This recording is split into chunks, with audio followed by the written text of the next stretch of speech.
Olá, sejam muito bem-vindos a este nosso guia pelo Evangelho de Mateus. Pensa nele como o primeiro livro do Novo Testamento, mas ele é muito mais que isso. Ele é, na verdade, uma ponte, uma conexão fundamental entre tudo que foi prometido no Antigo Testamento e a chegada de algo completamente novo. No fundo, essa história de um rei e do seu reino. A nossa ideia aqui é fazer uma jornada completa, passando por todos os 28 capítulos.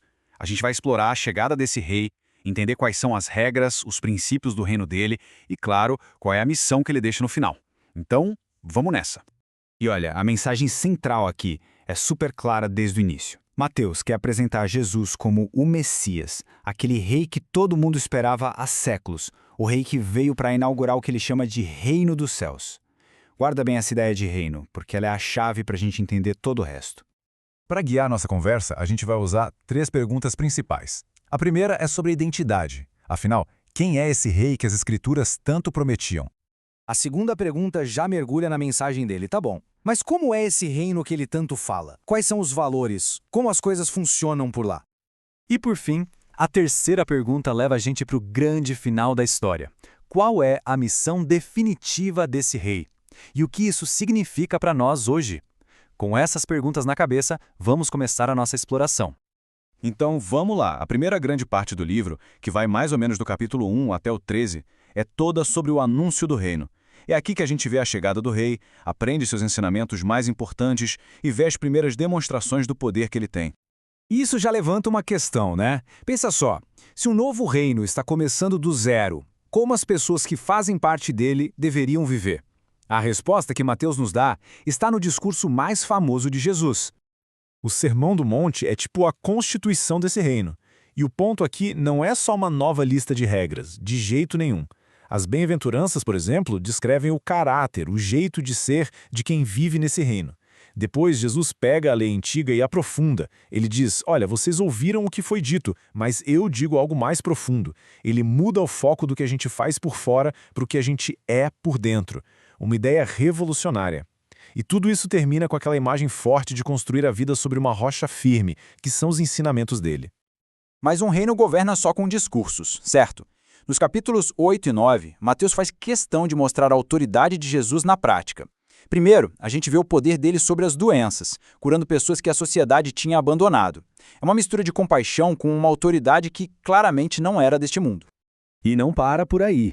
Essa autoridade se estende até sobre a natureza. Tem aquela cena incrível em que ele, com uma simples ordem, acalma uma tempestade violenta.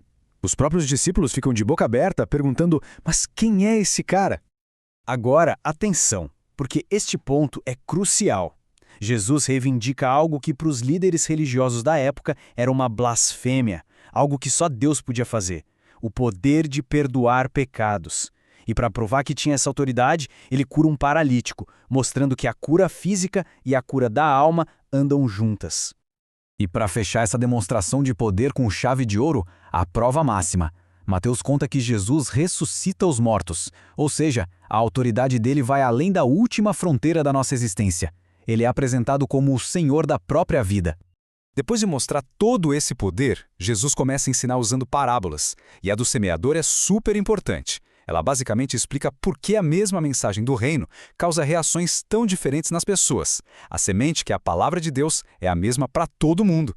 O que muda, como a gente vê aqui, é o tipo de solo, ou seja, a condição do coração de quem ouve. Alguns são duros, outros são rasos, outros cheios de preocupações. Mas a terra boa, essa sim, ouve, entende e dá muito fruto. Ok, vamos para a segunda parte do livro, dos capítulos 14 a 25. Agora o foco muda um pouco. A gente já sabe quem é o rei e quais são os valores dele. A questão agora é como os seguidores dele devem viver juntos, como se forma essa nova comunidade e como essa comunidade interage com o resto do mundo. Isso nos leva direto à nossa segunda grande pergunta. Como é que se vive em comunidade debaixo da autoridade desse rei? As respostas de Jesus são bem radicais e focam em relacionamentos, em perdão e em serviço uns aos outros. O capítulo 18 é praticamente um manual de instruções para a vida em comunidade. E aqui os valores do mundo são virados de cabeça para baixo. A grandeza não está no poder, mas na humildade de uma criança. O cuidado com o outro é tão importante que se deve largar tudo para buscar uma única ovelha que se perdeu. E o perdão, bem, o perdão não é opcional. É a base de tudo e de forma ilimitada. Viver no reino também significava lidar com outras autoridades, como o Império Romano. E quando tentam colocar Jesus numa sinuca de bico com perguntas políticas, ele sai com essa resposta genial. Ele mostra que existem responsabilidades diferentes, mas a nossa lealdade final, a mais importante, pertence a Deus. Essa seção do livro termina com um alerta bem forte. Fiquem vigilantes. E a parábola das 10 virgens ilustra isso perfeitamente. A mensagem é: a volta do rei é certa, mas ninguém sabe a hora. Por isso, a vida no reino exige uma prontidão constante, uma preparação que vai muito além da aparência. E agora a gente chega na parte final, a mais dramática de todo o Evangelho, dos capítulos 26 a 28. A narrativa acelera e vai direto para o confronto final. É a história do sacrifício do rei e, acredite, da sua vitória mais surpreendente. E a nossa última pergunta é um verdadeiro paradoxo. Como é que algo que parece um fracasso total, traição, um julgamento injusto, uma execução humilhante, se transforma na maior vitória de toda a história? A resposta está nos eventos que vêm a seguir. Essa linha do tempo nos guia por esses momentos finais. Tudo começa na última ceia, quando ele pega a Páscoa, uma festa super tradicional, e dá um novo significado, centrado no seu próprio sacrifício. Depois, vem o Getsêmani, um momento de angústia profunda e submissão. Após um julgamento manipulado, ele é levado para a crucificação. Mas a morte não é o fim da linha. A ressurreição muda completamente o jogo e o rumo da história. Mateus faz questão de registrar um detalhe simbólico, mas poderosíssimo. No momento exato em que Jesus morre, o véu do templo, uma cortina enorme e pesada que separava as pessoas da presença de Deus, se rasga de cima a baixo. O simbolismo aqui é incrível. O sacrifício do rei abriu um caminho direto para que todos pudessem ter acesso a Deus. E assim, a gente chega às últimas palavras de Jesus em Mateus. Com a vitória completa, ele declara: toda a autoridade no céu e na terra me foi dada.